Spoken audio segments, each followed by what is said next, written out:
అవును నర్సక్క ఉన్నవా ఇంట్లో? ఇంకా పోసక్క చచ్చిపోయిందట గానే. అరే మంచిగుండే దానికి ఏమైంది? ఏమైందే చెల్లె? పూసక్క చచ్చిపోయిందా? దానికి ఏమైంది? బండి ఉండే కానీ పాపం దానికి ఏమైంది? నడు జల్ది పోదాం అబ్బా, మళ్ళీ ఫీల్ అయ్యే అదే మళ్ళీ దయ్యమై మన మీద పడెక్కి పా జల్ది పోదాంపా.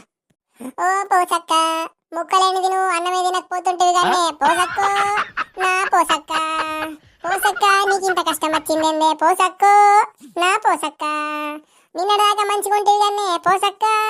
పోసక్క నిన్న డీమార్ట్కు షాపింగ్ మాల్ కనబడింది కానీ నాకు పోసక్కు. పోసక్క నాకు పైసలు అవసరం ఉన్నానగానే పట్టుమని 10 రూపాయలు ఇద్దివే పోసక్కు, నా పోసక్క. నువ్వు ఆడకట్టుకు అందాన్ని మాట్లాడిస్తుంటిగానే పోసక్కు, నా పోసక్క. నువ్వు లేకుంటే మేము ఎట్లుండాలి ఆడకట్టుకు పోసక్కు, నా పోసక్క. అగో ఏమైంది నర్సక్క? గీడి మా ఇంటికి చేరుతున్నావు, ఏమైంది? ఓలకేమైంది? అగో చెల్లె, నువ్వు చచ్చిపోలేవా?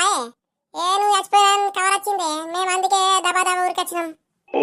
అవు నీ కోలు చెప్పిన నర్సక్క దాన్ని సావు గాని నేను నిద్రత్తలేదు అని ఒక గోలు వేసుకొని పన్నా అంటే లేచుడు కొంచెం లేట్ అయింది అయిపోయా. ఓ పుకారు పుట్టించిన ఈ ఆడకట్ల మనవాడ ఇట్లా పుకార్లు పుట్టించులా మాత్రం ఫస్ట్ వస్తుంది ఈ ఆడకట్టు. ఇక ఏకంగా సంపేసరే వేసిరుగా నన్ను. దాని సావు గాని గింత పాపం ఉంటుందా నర్సక్క? చెప్పురి నువ్వే చెప్పు. ఈ ఆడకట్టు అబ్బో నేను ఏమనుకున్నా గింత బద్మాసి రండాలు ఉన్నారంటే ఈ ఆడకట్టు బాగా బద్మాసి రండాలు ఉన్నారు. అబ్బా చిన్న రండు ఉన్నది రోజుల్లో కానీ దాన్ని దొరకబట్టి ఇరగమరగా చంపుతావు దాన్ని.